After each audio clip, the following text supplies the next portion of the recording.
오늘 설교를 안 들어도 충분히 감안을 받으신 것 같습니다. 우리 목사님 고맙습니다.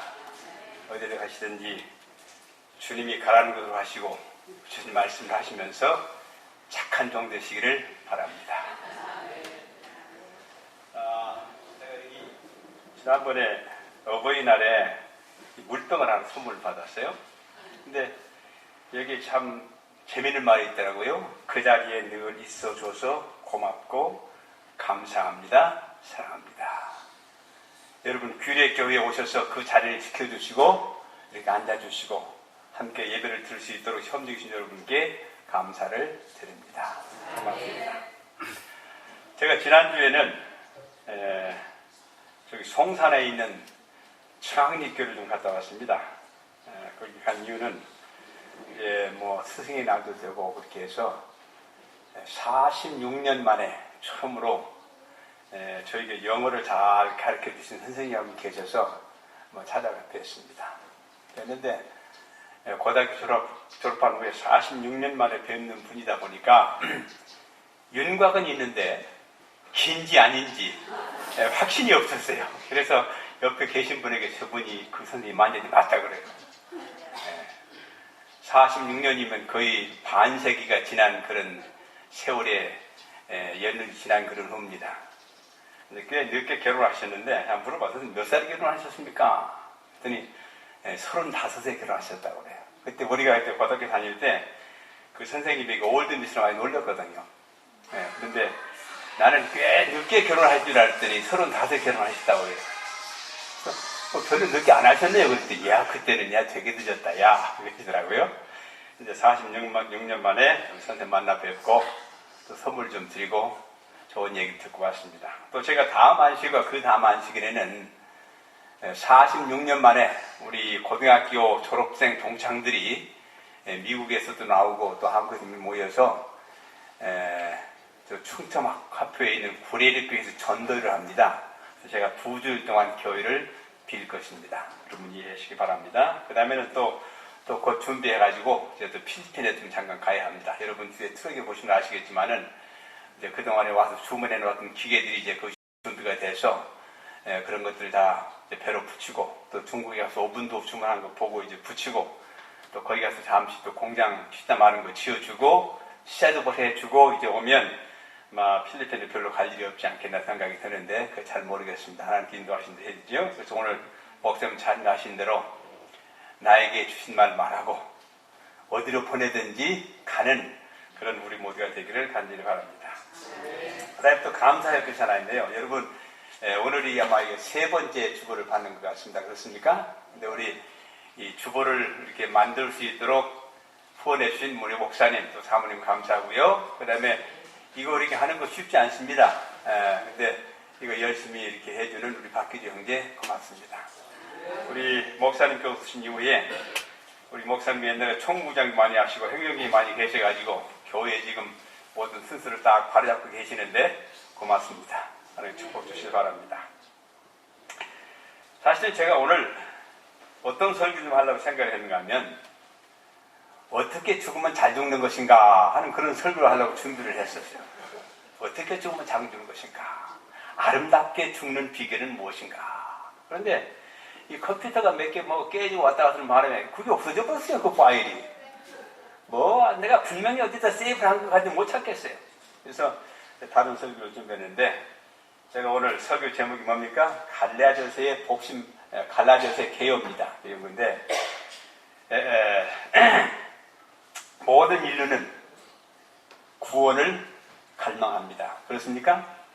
여러분도 구원을 갈망하시기 때문에 오셨습니까? 아니면 구원을 받았기 때문에 오셨습니까? 여러분 구원 받기 위해서 오셨습니까? 구원 받았기 때문에 오셨습니까? 자, 그 질문은 조금 이따 여러분들 하시기 바랍니다.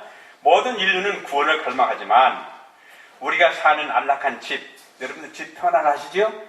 참 잘 되어 있습니다. 근데 지금도 저 좀 다른 나라에 가게 되면 집이 참 불편한 데가 많아요. 방 한 칸 가지고 옹기종기 6, 7 다 모여 살고 그렇게 하는 게 많아요.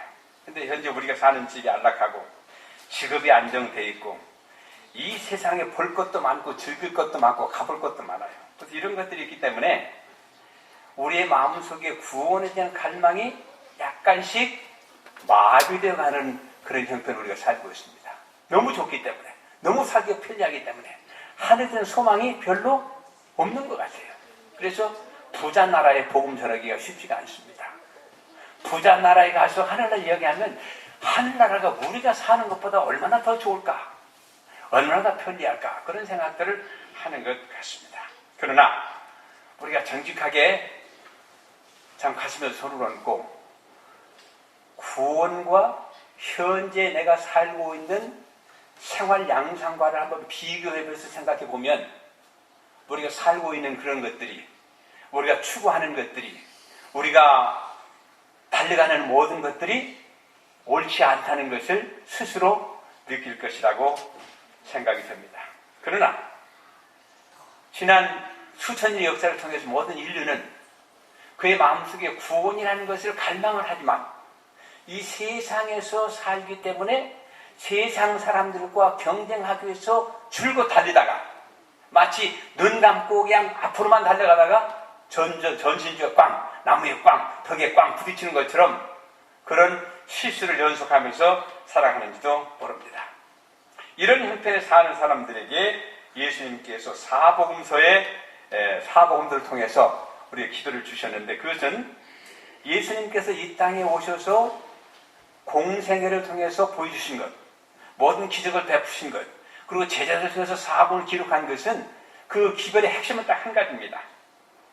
우리도 영원토록 주님과 함께 살 수 있다는 것입니다. 그것이 복음입니다. 예수님께 이 땅에 오신 것은 그도 너무 오랫동안 죄로서 헤어져 살았기 때문에 그거 다 청산하고 함께 살기 위해서 이 땅에 오신 것입니다. 그런데 예수님께서는 사랑의 동거, 사랑하는 사람과 함께 살지 않습니까? 미워하는 사람과 함께 살 수가 없어요. 부부도 함께 살다가 어떻게 서로 미워지면 어떻게 됩니까? 정 돌리고 헤어져요. 그래서 함께 산다고 하는 것은 뭐가 있기 때문에 그렇습니까? 사랑이 있기 때문에. 사랑이 있기 때문에. 그래서 예수님께서는 사랑하시기 때문에 우리와 함께 사시기 위해서 이 땅에 오셔서 어떻게 사는 걸 가르쳐 주셨고 어떻게 해야 주님과 함께 살 수 있는가를 보여주셨습니다. 그래서 구원을 거저 주시겠다고 말씀하셨어요. 그런데 우리 인간들의 마음속에는 어떤 통념이 있는가 하면 이 세상에는 뭐가 없다? 공짜가 없다. 공짜가 없다. 이 세상에 공짜 있는 거 보셨어요? 공짜가 없다. 그래서 구원도 공짜가 아니다. 우리가 구원을 받기 위해서는 무엇인가 열심히 해야 된다. 희생해야 된다. 또 고난의 길을 걸어가야 한다. 이런 것들을 마음속에 가지고 있기 때문에 하나님께서 거저 주시는 구원을 받아들이기가 쉽지 않은 것입니다. 어떤 사람이 무엇을 주게 되면 이 사람이 나한테 무엇을 기대하고 이것을 줄까? 그렇죠? 특별히 중요한 관직에 있는 사람들에게 누군가가 무엇을 준다면, 봉투를 준다면 그게 뭐예요? 무엇인가를 기대하고 준다 이겁니다. 무슨 기대하고 줘요. 무엇인가 기대하고 줍니다. 그래서 어쩌면 우리의 마음속에 그것이 꽉 사라졌고 있기 때문에 예수님께서 우리에게 구원을 주시겠다고 했는데도 이건 공짜가 아닐 거야. 이건 뭐 좀 해야 돼. 뭐 해야 돼. 뭐도 좀 사들여도 해야 되고 헌물도 내야 되고 11조도 내야 되고 이렇게 해야만 그 구원이 우리 것이 되는 거냐 그렇게 생각을 합니다. 여러분 요즘 백화점 가게 되면 무슨 말이 많이 붙여요? S-A-L-E 이게 무슨 말입니까? 세일이 무슨 말이에요? 세일이 뭡니까? 싸게 주는 거예요. 싸게 청산해버리는 거예요. 그래서 많은 사람들이 구원을 갖다가 하나님께서 세일하시는 걸 생각을 합니다. 세일. 근데 세일을 해도 뭐는 없어요? 공짜는 없어요. 그러니까 뭘 해야 돼요? 조금은 해야 돼요. 조금은 내야 돼요. 그래서 우리의 마음속에 하나님께서 구원을 거저 주시겠다고 그렇게 하시는데도 뭘로 받아들여요? 세일. 그래서 우리도 무엇인가 좀 해야 된다. 그렇게 생각을 하는 게 있는지 모릅니다. 근데 하나님께서 우리에게 세일 상품을 주신 것이 아니라 은혜의 선물을 주신 것입니다. 은혜.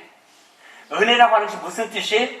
은혜라고 하는 것은 값으로 따질 수 없고 내가 가진 것으로 어떻게 대체할 수 없는 그런 선물을 우리에게 거둬주는 것입니다.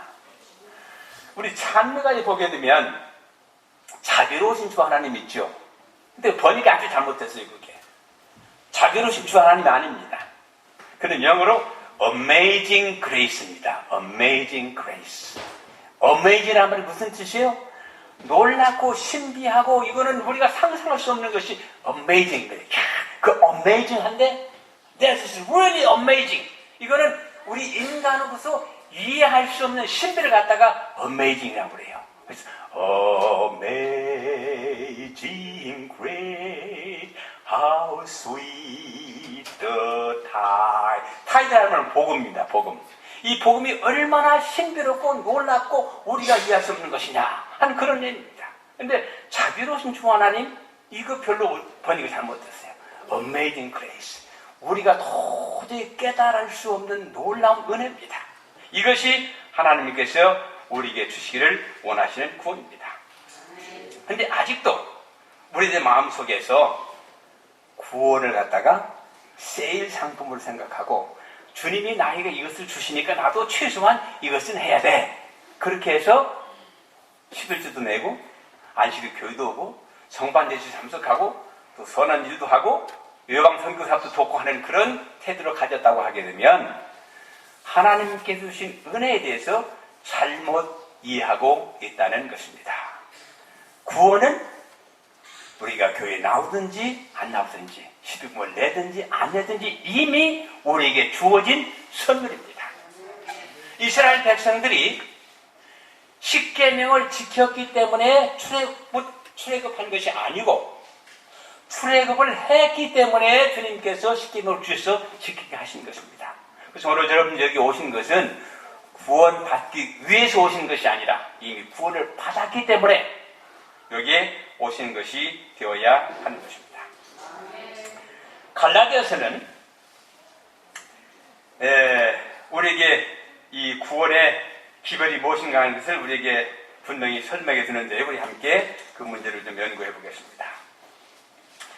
인류는 구원을 저들이 어떤 행위로 얻어보려고 해왔습니다. 그 일은 창세기 3장에서부터 그러니까 아담 시대부터 시작되었습니다. 어떻게 이해하십니까? 아담 시대로부터 행함으로 말미암아 행함을 통해서 구원을 얻어보려는 그런 어떤 기록이 있습니까? 이 구원이라고 하는 것은 범죄 이전에는 필요한 단어가 아니었습니다. 그렇습니까? 범죄 이전에는 구원이라는 단어가 필요가 없었어요.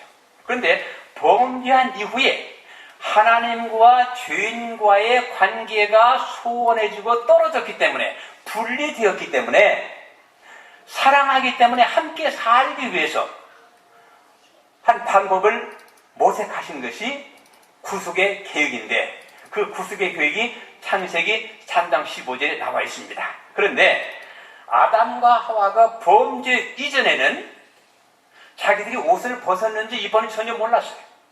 그렇습니까? 그런데 범죄 이후에 보니 지혜롭게 된 그 사람들 눈으로 보니 어떻게 됐어요?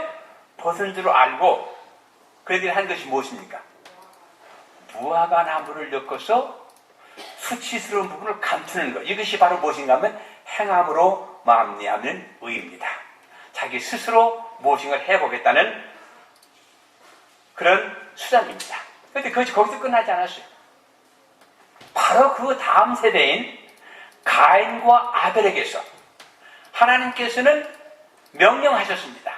양을 잡아서 첫 열매를 잡아서 제사를 드리라. 그리하면 내가 너희 들을 용서하시고 너의 죄를 받아주겠다 말씀하셨어요. 그런데 그것도 첫째 아들 장자가 구약에서는 장자가 매우 중요합니다.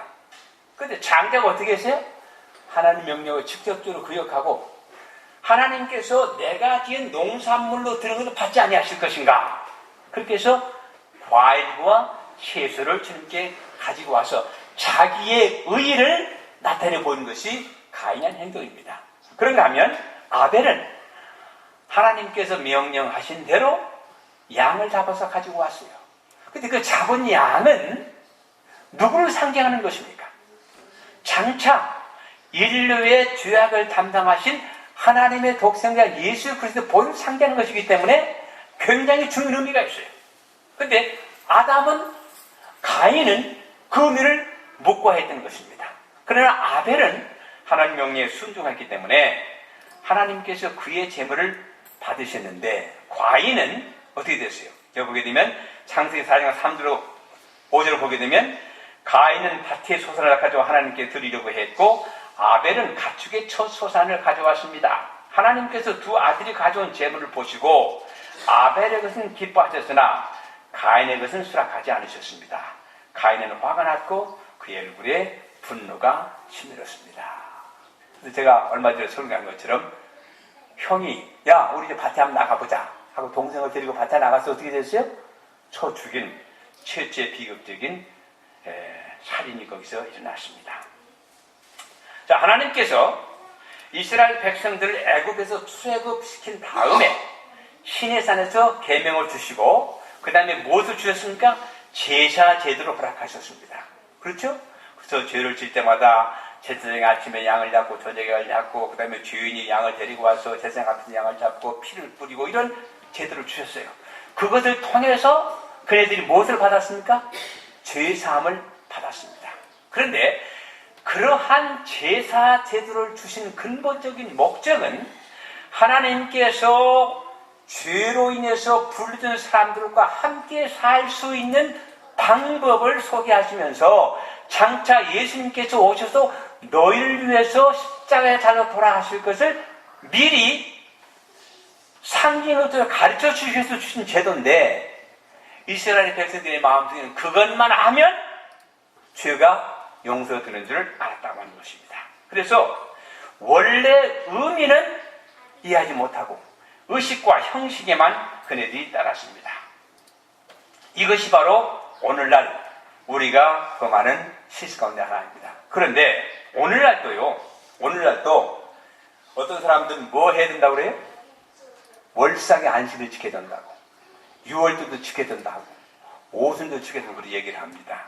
근데 이런 것들은 이 의문에 속한 법이 의식에 대한 법입니다. 이런 것들은 예수님께서 십자가에 달려 돌아가실 때에 성전의 휘장이 사람의 손을 대지 아니한 채로 위에서부터 아래로 찢어짐으로 모든 제사 제도는 끝이 났습니다. 그런가 하면 실제 되신 예수님께서 그동안에 상징적으로 해오던 그런 모든 것들을 폐하시고 자신의 몸을 들여서 한꺼번에 인류의 죄악을 담당하셨기 때문에 더 이상 지킬 필요가 없는데, 요즘 안식을 지키는 꽤 많은 무리들이 절기를 지켜야 된다고 하는 주장들이 있습니다. 이것은 아주 잘못된 것입니다. 히브리 10장 4절에 바울은 이렇게 기록했습니다. 이는 황소와 염소의 피가 능히 죄를 없이 하지 못하리라. 수천 년 동안 양을 잡고 황소를 잡고 제사를 드리고 죄상을 받는 것으로 알았지만 그것은 상징적인 것이지 영원히 죄가 도말되는 것은 아니었습니다. 우리 안식일 시간에 잠깐 말씀드렸는데, 변화산에서 예수님께서 세 제자 요한과 베드로와 야고보 데리고 산에 가서 기도하실 때에 누가 나타났어요? 모세와 엘리야가 나타났어요. 근데 지금 예수님의 제자들의 마음속에는 예수님께서 왕이 되셔가지고 자기들이 한 자리를 차지할 그런 마음으로 가져가고 있었는데, 갑자기 뜬금없이 예루살렘에 올라가서 장로들과 제자들에게 잡혀가지고 고난을 당하고 죽을 것이고 3일 만에 살아날 것이다. 도무지 어메이징한 얘기를 하는 거야. 이해할 수 없는 얘기를 하는 겁니다. 예. 그런 좌절과 실망스러운 사람들의 용기를 주시기 위해서 하나님께서 모세와 엘리야를 보내주셨고 그 광경을 세 제자가 보게 됐습니다. 그런데 어떤 사람은 그렇게 해서 그래요. 그날 왜 모세와 엘리야가 나왔느냐? 만약에 예수님께서 구속의 계획에 실패한다면 모세와 엘리야도 하늘에서 못 살고 어떻게 돼요? 이 땅에 쫓겨내려가야 돼요. 큰 문제입니다. 보통 문제 아니에요. 왜? 그동안 예수님과 모세와 엘리야 아주 오랫동안 함께 친구로 잘 지냈는데, 이거 만약에 예수님이 지상에 와서 구속의 실패가 10배가 아닐 것 같으면 큰일 나는 거예요. 큰일 나는 거예요. 아마 예수님께서 모세와 엘리야를 보면서 그 마음가운데 더 굳은 결심을 하셨을 겁니다. 아, 내가 이 사람 둘을 위해서라도 죽어야 되겠다. 그 다음에 그 나머지 세 제자들에게 하늘의 소리가 있어 뭐라고 하세요? 이는 내 사랑하는 아들이요 내 기뻐하는 자라.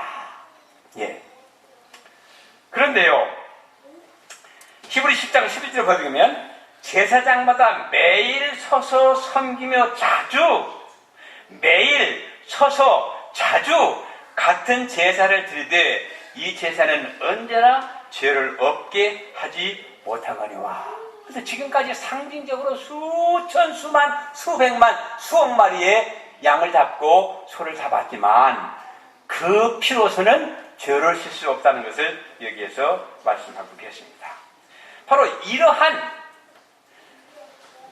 짐승의 피를 통해서 죄사함을 받는다고 하는 이런 사정이 꽉 물들어 있는 그때에 예수님께서 이 땅에 오셨습니다. 그런데 여러분, 판사 앞에 가면요, 여러분 법정에 가보셨어요? 판사 앞에 가면 사람들이 다 어떻게 해요? 고개를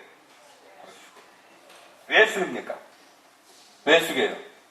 죄를 졌기 때문에 숙입니다. 죄를 졌기 때문에. 죄 안 졌으면 그렇게 할 필요 없어요. 저 얼마 전에 여기 판사한테 가봤어요. 수년 전에 이 땅 문제 때문에 갔는데 저는 뭐 죄진 것도 없고 땅 돈 주고 산 사람인데 뭐 어서 얘기를 하더라도 내가 이래서 그러지. 나는 그 도무지 그렇게 돈 낼 마음 없다고. 내가 분명히 돈 주고 산 것이라고. 예. 근데 죄를 지면 고개를 숙여야 합니다. 근데 이스라엘 백성들 가운데 양을 잡아서 제사를 드리고 그 다음에 소를 잡아 제사를 드리는 사람들은 뻣뻣해요. 왜요? 죄사함을 받았으니까 뻣뻣했어요. 뻣뻣했어요. 연금을 드릴 때도 남들이 보는 것처럼 아주 뻣뻣해요. 죄 없는 것 좀 생각합니다. 그러나 세리들은 어떻게 돼요? 과부는 어떻게 돼요? 그 마음에 죄책감이 확 들어 감히 고개를 들지 못하고 그냥 누가 볼까봐 이렇게 가는 거예요. 근데 그때 당시에 그들의 사상 속에는 아무리 큰 죄를 져서 양 한 마리 딱 잡아서 드리면 그걸로 끝이에요. 그 다음에 죄 진 거 큰 죄 졌죠? 소 한 마리 하다 잡아서 죽이면 끝입니다. 이러한 사태 속에서 예수님께서 오셨습니다. 그런데요, 이제 오늘 제가 여러분들 말씀드린 것은 이제 이 갈라디아서 얘기인데, 갈라디아에 문제가 생겼어요. 문제가 생기지 않으면 편지 안 보냅니다. 그래서 지난번에 말씀드렸지만 왜 하나님께서 십계명 가운데 하지 마라 그런 얘기를 하셨어요.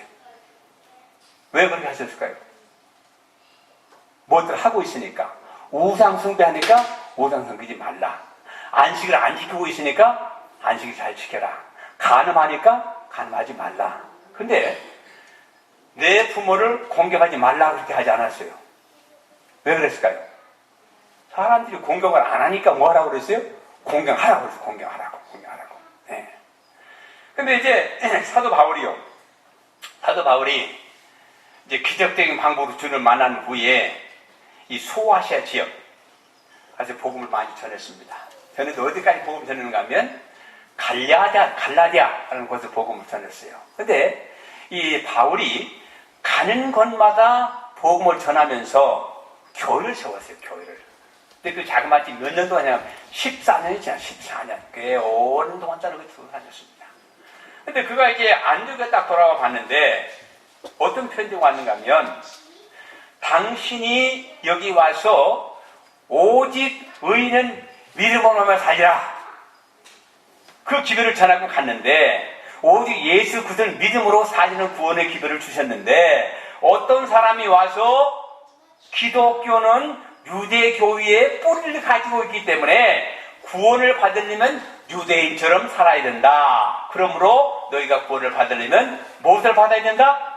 할례를 받아야 된다. 이런 기별을 전합니다 하는 그런 편지가 왔어요. 그런 편지가. 근데 사도 바울이 지금까지 열심히 할례는 필요 없다고 전했습니다. 근데 갑자기 어떤 사람이 가지고 갈라디 교회 와가지고 할례를 받아야 된다 하는 거예요. 아버지와 아들과 성령 이름을 계속 침례를 주고 왔는데 어떤 사람이 와서 뭐라고 그래요? 성령은 필요 없다 이거예요. 성령은 필요 없다 이거예요. 성경에 보게 되면 예수님께서 이 땅에 오실 시간은 아버지는 알지 못한다고 그러는데 언제 오신다고 얘기를 하는 겁니다. 그러니까 혼란 가운데 맞았어요.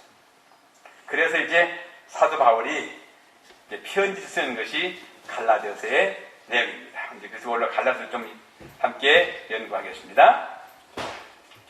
자, 여러분 갈라디아서 하게 되면 딱 대표적으로 생각하는 성경들이 어떤 것이 있습니까? 여러분이 좋아하는 성경들. 갈라디아서 하게 되면 갈라디아서는 총 149절로 되어 있습니다. 149절로 되어 있는데 그 성경 가운데 여러분들이 제일 좋아하는 성경들이 어떤 것이 있습니까? 네? 성령의 열매, 예, 좋습니다. 또 1장 20절? 2장 20절? 2장? 예, 20절. 그건 무슨 말이에요? 네, 나는 내가 사는 것은 오직 내 안에 그리스도가 사는 것이다. 나는 세상에 대해 죽었다. 그 다음에 또 다른 말씀. 중요한 말씀 몇 곳이 있어요. 심은 대로 거두리라. 하나님 말을 여기지 아니하시리라. 그 다음에 또 어떤 말씀이 있어요? 자, 봅시다. 자, 갈라디아 총 149절 되는데 1장은 24절로 되었습니다. 24절인데 1장에서는 사도 바울이 자기 자신이 사도임을 강조하고 있어요. 사도. 왜냐하면 그 유대 사람들이 갈라디아 교회에 와서 바울은 예수님의 사도가 아니라고 이야기하는 거예요. 예수님 12세대까지 들었지 않기 때문에. 그래서 이 사도 바울이 내가 하나님의 종 예수 그리스도 사도라는 것을 증명하는 것이 사도 갈라디아 1장에 나옵니다. 그리고 자기가 전하는 기별은 어떤 사람의 뜻을 따라 전하는 것이 아니고 아버지께로 직접 받은 것이다 하는 것을 이야기하면서 나도 한때는 그리스도를 핍박하던 사람이었다 하는 것을 소개합니다. 그 다음에 2장은 21절로 되어 있는데 베드로와 자기 관계를 설명합니다.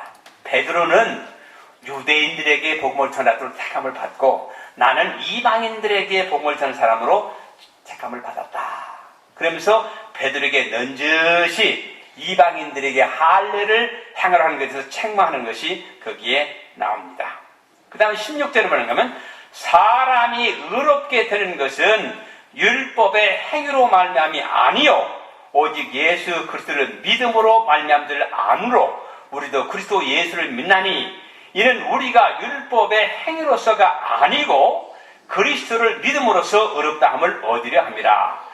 율법의 행위로서는 의롭다함을 얻을 육체가 없느니라 하고 그렇게 이야기를 했고요. 20절에 내가 그리스도와 함께 십자가에 못 박혔나니 그런즉 이제는 내가 사는 것이 아니요 오직 내 안에 그리스도께서 사시는 것이라. 이제 내가 육체 가운데 사는 것은 나를 사랑하사 나를 위하여 자기 자신을 버리신 하나님의 아들을 믿는 믿음 안에서 하는 것이라 하고 자기의 간증을 이야기합니다. 그 다음에 3장은 29절로 되어 있는데 잘못 이해하면 사도 바울은 율법 무용론자처럼 거기에 언급이 되어 있습니다. 그러나 율법을 지킴으로 구원을 받는 것이 아니고 구원을 받았기 때문에 율법을 지킬 수 있다고 하는 것을 염두에 두게 되면 사도 바울이 하는 말을 이해할 수가 있습니다. 그래서 어쩌면 갈라디아서에서 가장 중요한 말씀인 갈라디아서 3장 11절에 이런 말씀이 있습니다. 또 하나님 앞에서 아무도 율법으로 말미암아 의롭게 되지 못할 것이 분명하니 이는 의인은 믿음으로 살리라 하였습니다. 이 말씀 때문에 마틴 루터가 종국개혁을 단행하겠습니다. 의인은 믿음으로 살리라. 그 다음에 4장은 31절로 되어 있는데 그 중에 가장 중요한 말씀, 굉장히 중요한 말씀이 있는데 4절에 때가 참해. 때가 참해. 예수님께서 예언적인 시간표에서 여자에게 나시는 것을 얘기하시면서 때가 참해 여자에게서 나신 그 예수님께서 우리의 구주시고 그분을 통해서만 우리가 구원을 받을 수 있다 하는 것을 이야기하시고 마지막에 이런 말 15절에 이렇게 말씀해요. 15절에 제가 이 말씀 보면서 참 감명을 많이 받는데 너희의 복이 지금 어디 있느냐 내가 너희에게 증언하니 너희가 할 수만 있었더라면 너희의 눈이라도 빼어 나에게 주었으리라. 참 강력한 표현입니다. 얼마나 극진히 갈라디아 사람들이 사도 바울을 대접해 줬으면 한국말로 뭐라고 그래요? 간이라도 빼줄 거, 간이라도. 네. 간이라도 빼어줄 그런 심정으로 대접했다. 근데 여러분, 이스라엘 법 가운데요, 십계명도 있고, 그 다음에 뭐, 민법도 있고, 사법도 있고, 유시법도 있는데, 환대법이 있어요. 환대법. 손님 접대하는 법이 있습니다. 그래서 누구든지 자기 집 앞에 지나가는 사람이 있으면 절대로 그냥 보내서는 안 돼요. 꼭 그분을 모셔다가 식사를 대접하고 잘 곳이 없으면 편안히 주무시게 해주는 것이 그네들이 하는 관습이요 환대의 법칙입니다. 우리도 그거 좀 실천하면 좋을 것 같아요. 지나간 사람이 있으면 모셔드려서 대접하는 겁니다. 그래서 이사야 58절 뭐라고 했어요? 벗은 자를 보면 입히고 굶주려가 있으면 먹이고 집이 없는 사람이 있으면 집으로 데려와서 채워주고 이것이 그리스도인의 해야 할 일입니다. 그 다음에요 이제 5장입니다. 5장은 26절로 되어 있는데 여기서 가장 이슈가 되는 것은 할례입니다. 할례. 할례는 이미 필요 없는 것이다. 얘기하고 그 다음에 가장 중요한 그리스도인들이 이대로만 살면 구원을 100% 보장받을 수 있는 비결을 말씀하시는데 오직 성령의 열매는 사랑과 희락과 화평과 오래 참음과 자비와 양선과 충성과 온유와 절제니 이 같은 것을 금지할 법이 없느니라. 24절에 그리스도 예수의 사람들은 육체와 함께 그 정욕과 탐심을 십자가에 못 박아느니라. 만일 우리가 성령으로 살면 또한 성령으로 행할지니 헛된 영광을 구하여 서로 노엽게 하거나 서로 투기하지 말지니라. 조금 높아지기 위해서 서로 미화하지 말라는 말입니다. 근데 마지막으로 6장에는 18주로 되어 있는데 이렇게 말씀하셨습니다. 그리스도인들은 형제간에 서로 용서하고 짐을 나누어지며 사랑하는 교훈을 기록했고 선을 행하되 낙심하지 말라 이렇게 말씀하셨습니다. 선을 행하되 낙심하지 말라. 그러나 내게는 우리 주 14절입니다. 그러나 내게는 우리 주 예수 그리스도 십자가 위에 결코 찬할 것이 없으니 그리스도로 말미암아 세상이 나를 대해 십자가에 못 박히고 내가 또한 세상에 대해 그러하니라 하면서 자기 자신의 신앙 한증을 마감하면서 17절에 갈라디아 교인들에게 이러한 호소를 합니다.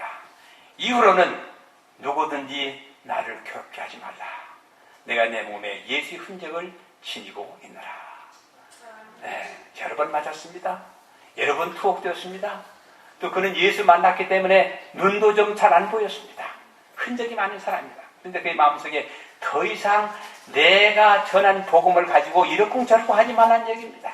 더 이상은 내가 전한 복음 이외에 다른 복음을 따라가지 말라는 것입니다. 그러면서 뭐라고 말하면 형제들아 우리 주 예수 그리스도의 은혜가 너희 심령에 있을지어다. 은혜인데 어떤 은혜입니까? Amazing Grace입니다. 우리가 이해할 수 없는 은혜입니다. 우리가 도무지 감당할 수 없는 은혜입니다. 그리스도의 은혜가 너희 심령에 있을지어다. 아멘. 이것이 갈라디아서에 기록된 간략한 계획입니다. 오늘 여러분들의 간증은 무엇입니까? 여러분은 행함을 통해서 구원을 받으려고 하십니까?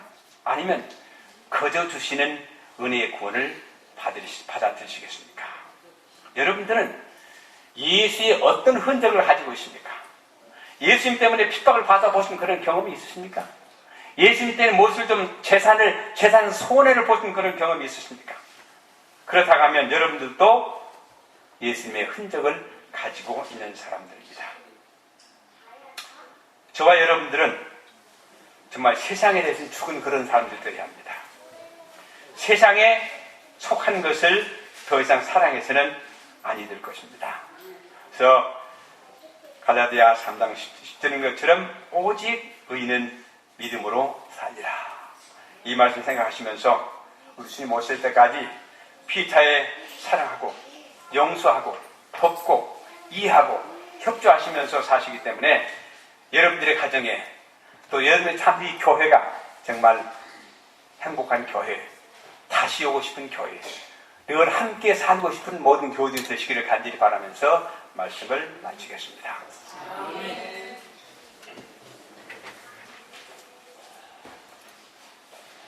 많은 은혜 받으셨죠? 네. 모두 일어나셔서 479장 참여를 보겠습니다. 참여를 한 다음 연중원 장로님의 축도로 예배를 마치겠습니다.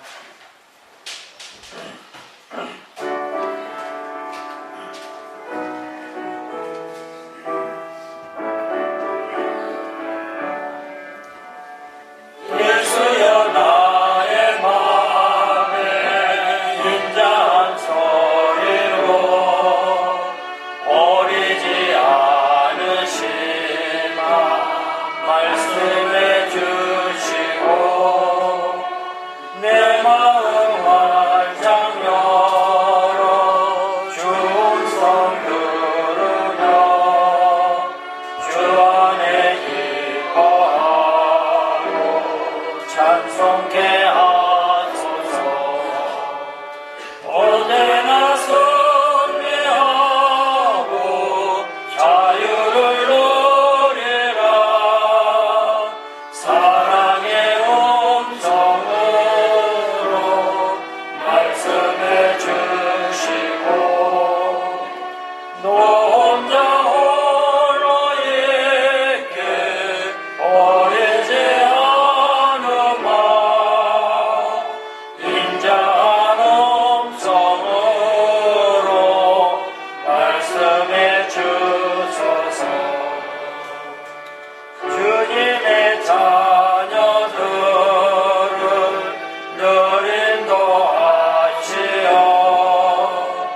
주 안에 기뻐하며 경성케 하시고 인생의 주께 바쳐 헌신의 세계로 주님을 찬양하며 고백케 하소서. 언제나 선회하고 자유를 누리라. 사랑의 음성으로 말씀해 주시고 너 혼자 홀로 있게 버리지 않으마. 인자한 음성으로 말씀해 주소서. 내 주여 거룩하신 섭리를 보이사 주님의 뜻을 따라 공부를 다하며 찬송과 존귀 영광 주께로 돌리고 내 일생 사는 동안 순종케 하소서. 언제나 승리하고 자유를 누리라. 사랑의 음성으로 말씀해 주시고 너 혼자 홀로 있게 버리지 않으마. 인자한 음성으로 말씀해 주소서. 이제 하늘에 계신 우리 아버지 하나님의 놀라운 은혜와 예수 그리스도의 끝없는 사랑과 성령의 교통하심이 여기에 참석한 당신의 백성들에게 주님 오신 그날까지 함께 하심으로 모든 위험과 사고 지켜 보여주시고 주님을 맞이할 준비를 늘 서둘러서 하는 주의 종들이 되도록 축복해 주시기를 예수님의 이름으로 간절히 축원하옵나이다.